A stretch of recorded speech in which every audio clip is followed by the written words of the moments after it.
Good morning. DJ Skin Dog in here with DJ Yeti Betty and being joined by DJ Steve Fitzgerald. He's the president of the Fraser Valley Performing Arts? Fraser Valley Arts. Fraser Valley Arts. Yep. Okay. What's PAC? And the Public Arts Council. Oh, okay. Public Arts Council. Yeah. Okay.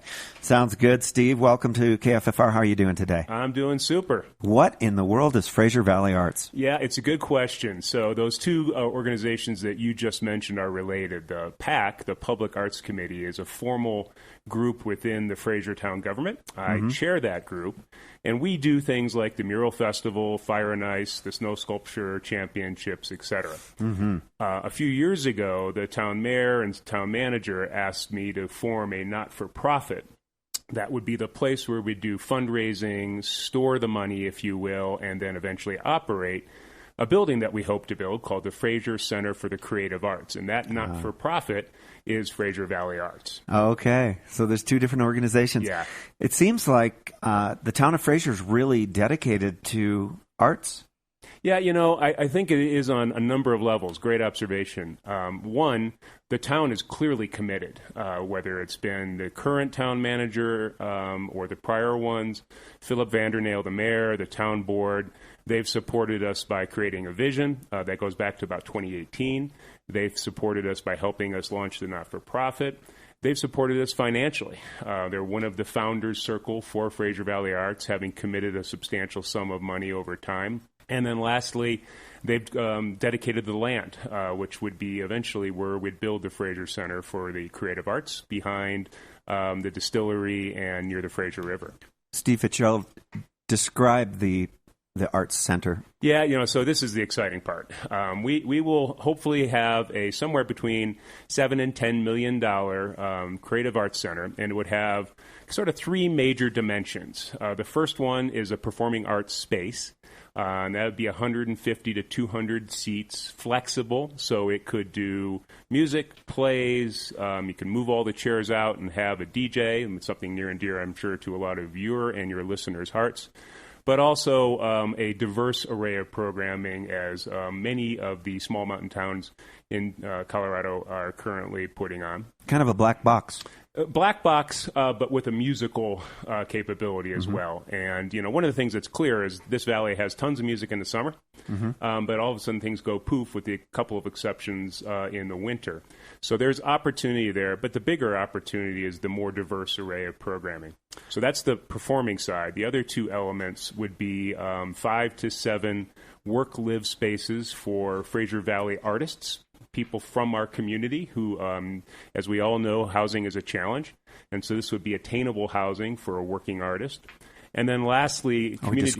Describe a working artist, please. Well, that's one thing we'll probably do a little work on. But, people who have either the aspiration or the majority of their income from the creative arts, whether that be painting, ceramics, glassmaking, fiber arts, you name it. But I'll be honest with you, we haven't gone to the extent of defining that at this point. I've always wanted to get into underwater basket weaving. There you go. Like many of my... Would take a special, space to work on that. Yeah, I had some teammates in college who majored in that. And then lastly, the third element, and it's really perhaps one of the most exciting ones, is we were to really build on what the town of Fraser has on a small scale today with the historic church studio, where we do have some arts classes, particularly around ceramics, near and dear to my heart because I'm a ceramic artist. We will have at least 2 studio spaces that will be substantially larger than what we have today. One we would sort of dedicate for the quote-unquote dirty arts, the glassmaking and pottery and things that are messy. And then one side that would be where we'd have the clean arts. And, is that painting and stuff? Yeah, exactly. Okay. So it's much more flexible, much easier to clean up, frankly. And then an outdoor amphitheater as well. Wow. So I think you can see it would be multidimensional. Our goal would be to have around 100 to 125 events a year, not including the classes that would have. And so it would be an anchor for the community. It would be a community center. And it would be a place that would draw people into what we our building, which is downtown Fraser. That's exciting. I've written plays and put them up in Aspen and the Roaring Fork Valley, and there's really no place to do that here? Yeah, so 100%. For something like that, it would be great. What about access? A lot of times you get an art center like this, and if I wanted to do my play in there, you'd say, okay, that's $10,000, and then that would squash that idea. Are you considering that kind of thing and access for people? Yeah, in fact, that's sort of core to the mission. Our goal here is we want to be the catalyst and the enabler for artists in this valley. So in your instance, I know in the Roaring Fork Valley you have Takaw and Basalt and the Wheeler Carbondale Opera Arts. House. Yeah, exactly. Aspen Community So Theater, there's Theater in the Park. There's so many. Right, and it's an abundance of riches. Here we have none of that. Yeah. And so our goal would be, in your instance, to sit down with an emerging playwright and say, all right, let's put on your play. Let's figure out how to finance it. Let's figure out how to do this in a way that doesn't cost all of us a fortune and has an opportunity to be a catalyst for your career. Same thing with emerging painters and ceramic artists, you name it. Steve Fitzgerald, that's an awesome mission for the new Creative Arts Center. Cool. It sounds really cool. Sounds awesome. So you have an event coming up. We just did the Mural Festival, and the next one is the third Plein Air at altitude in the mountains of Colorado festival? Yeah, I mean, it is a festival. Plein air is the French word, being fancy here with our pinkies out, for painting outside. Goes back to the Monet, Renoir, that era where people started to do that. And so the Plein Air is our major fundraiser for the year. One of the neat things about the organization is we're all volunteers. There's 6 of us. And we have one employee, an intern, a young lady from Kremling, Caitlin, who's doing a great job, and an emerging artist in her own right. But we use Plein Air to raise the money that runs our organization so that the donations that we receive, we invest all of them. We have no payroll. We have no salaries other than an intern. So Plein Air is our annual effort. It starts the week before Labor Day. And what happens is we'll have 30 artists who have come to us from all over the country, but a number of them are from our valley. And those folks will be painting across the valley that whole week. We've arranged for them to have access to the resort up on the hill here at Winter Park. We've arranged through the partnership with the Colorado Headwaters Land Trust for them to have access to several private properties that are conservation easements, and as you might imagine, quite beautiful. And there is a variety of other places, including some private homes, where they'll be painting. The way this works is they paint all week, and you'll see them around the valley. You'll see people with their easels. And on Saturday night, September 2nd, the public will have the first opportunity to view the paintings and to purchase them via an auction. And there'll be 30 paintings? There'll be probably close to 100. We allow each artist to bring up to 5. Okay, so they can just keep squirting them out. Yep. Okay. And then what they usually do is most of them paint 6 or 7, and they pick their best ones. Oh, okay.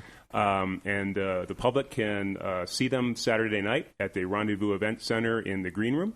We set up there along the river with the generous support of the Koelbel Corporation and Rendezvous, as well as the help of the chamber.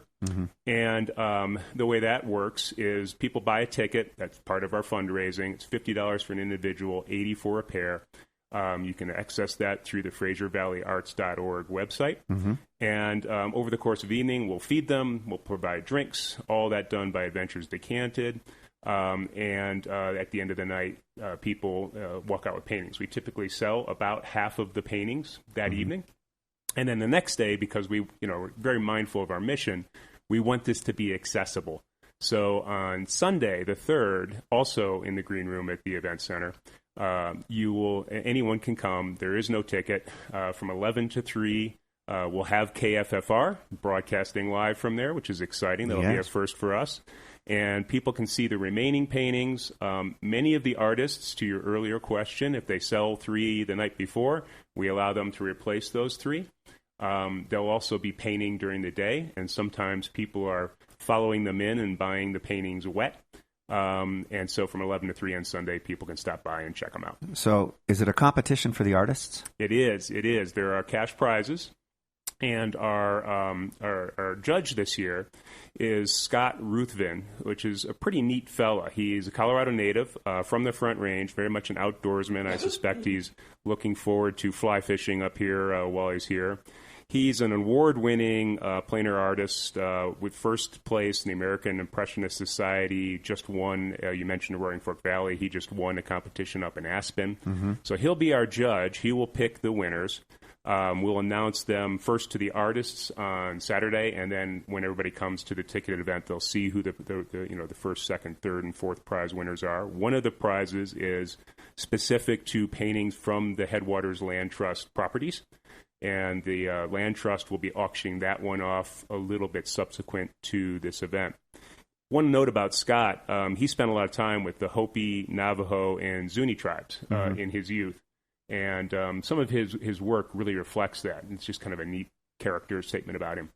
Western art. Yeah, 100%. It's controversial in a way. It is, and because I'm also on the PAC and involved in the Mural Festival, one of the things that we're involved in every year is the murals that get painted. And, of course, we select people to do a commission. The last two are on Vicious Cycle and Fishers. And, occasionally there are people who don't like the things that go up there. And, that's part of art. Part of the deal. And, that's art. Yeah. And, it's kind of easy and challenging at the same time to be the sole judge because art is so subjective. Yeah, 100%. Yeah. 100%. Talking to Steve Fitzgerald. He is the leader of the PAC, the president of the Fraser Valley PAC. And we're talking about plein air. I was going to ask you if the painters can paint anything they want. Can they go outside and paint a dog? Or yeah, they certainly can. There are very few rules. Can they paint something that they remember from inside while they're outside? That's typically not. It's sort of frowned upon, right? I'm always thinking outside. Yeah, exactly. Inside, outside. The whole spirit of it is to try and capture the moment. To the extent that many of these painters even consider it to be cheating a bit if they're watching a sunset, to snap a photo of it when it's at its max, if you will. Totally cheating. Right. And so they try and remember it and paint it as best they can to represent it. A lot of respect for them. I certainly could not do this. It's not my art form. And some of the people we have coming have national reputations. So the winners get money. How do you make money, and how much money will Fraser Valley PAC? Yeah, Fraser Valley Arts receives half of the painting sales. The artist gets the other half. Mm-hmm. Of course, the ticket price also is part of our fundraising. I should mention, because our community was so supportive, in the Mural Festival, we do two things. We sell the murals, again, splitting it half with the artist, half for Fraser Valley Arts, and we do a People's Choice Award, which the community just goes crazy over. Mm-hmm. We see kids everywhere. You can buy a vote for $1. And in the last Mural Festival, we set a record. We grossed about $20,000 from those two things. Okay. And after we, gave the artists their deserved share, we netted about $12,000. We'll do a little bit better than that for plein air at altitude. We hope, knock on wood. And we have in the past 2 years. And that level of support sustains the operations of the not-for-profit. Mm-hmm. We have a number of entities, including the Grand Foundation, the Town of Fraser, several local families who have contributed substantial sums. And it's one of the things we'll be talking about at Plein Air. It's called our Founders Circle. Mm-hmm. And that money has all been invested. So it seems like you need a lot of money to get the Creative Arts Center going, millions. Yeah. How do you see that?